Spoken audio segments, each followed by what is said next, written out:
Understanding theme is one of the most difficult challenges of studying literature.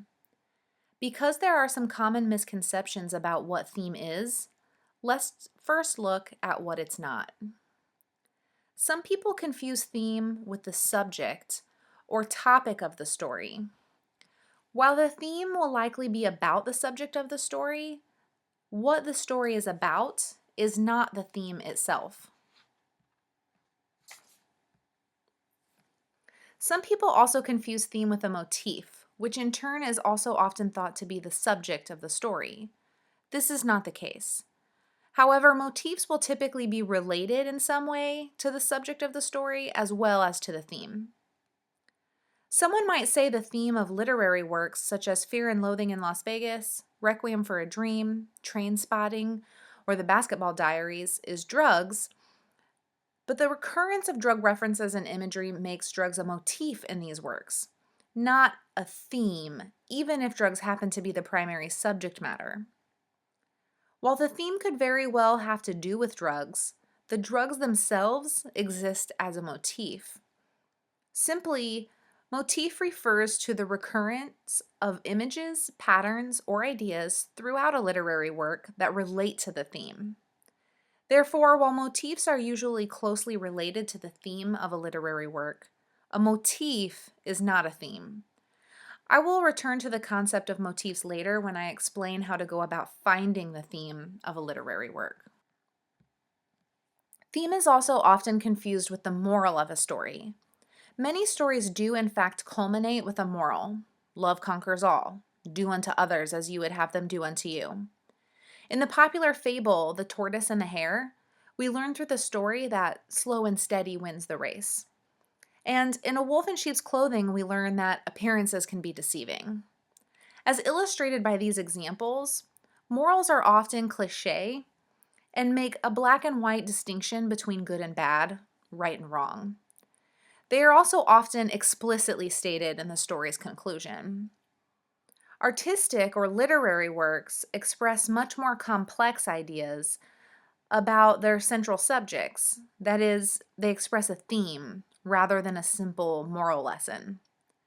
Themes usually exist within the gray area of perceptions and beliefs about human experience or behavior, and express highly complex ideas that can't be reduced to simple solutions.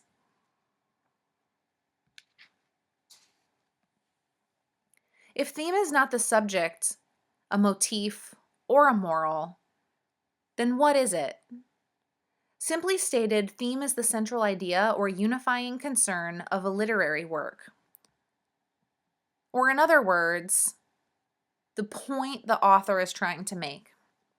From this definition, you can see how people sometimes confuse theme with motifs and morals, since a motif is often expressed as a topic, drugs, love, violence, etc., and morals can convey a unifying concern of a story.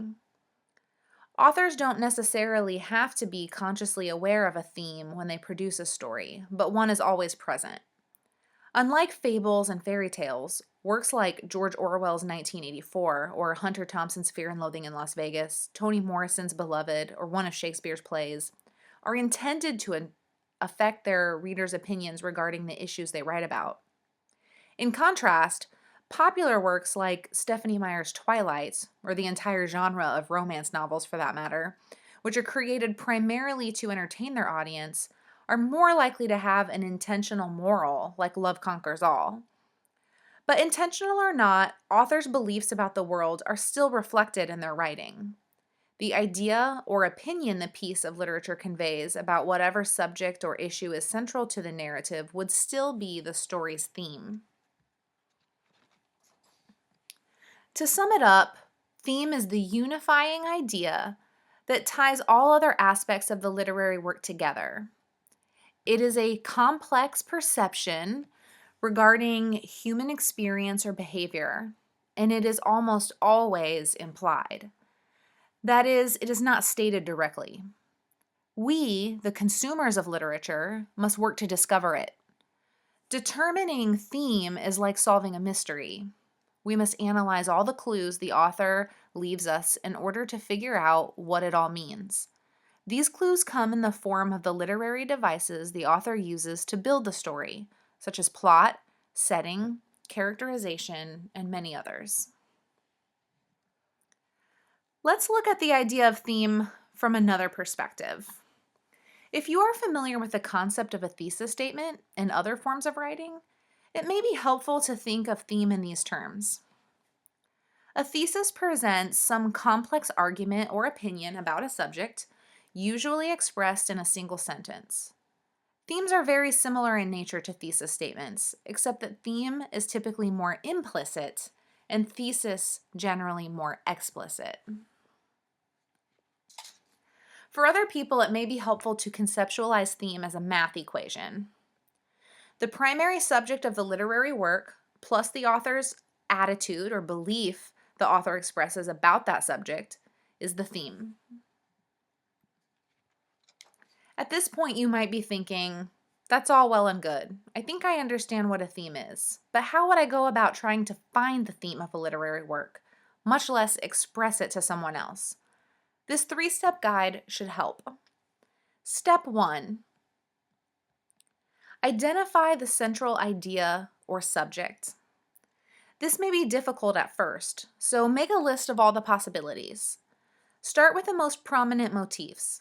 The title is also a good place to look for clues. You'll always be starting from a best guess, but examining the title and prominent motifs allows you to make an educated guess instead of a random one.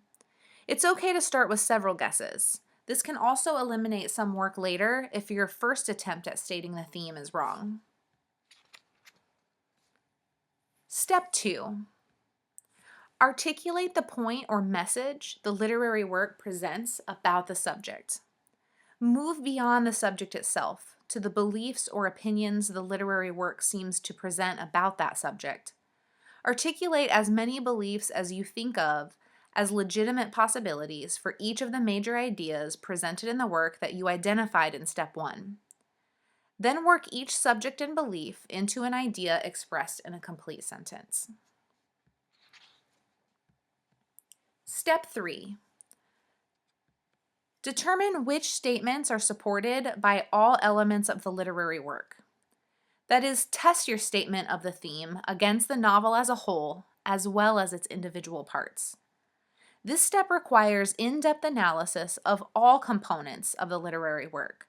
For example, plot, setting, motifs, symbolism, character development, allusions, etc. We must look not only at superficial meanings of the literary work's various components, but also at metaphoric and symbolic meanings. If our analysis of these individual components does not support our statement of the theme, we must reconsider our expression of theme in light of whatever new direction our analysis indicates. If necessary, repeat steps 1 through 3 until your analysis of the work supports your assessment of its theme.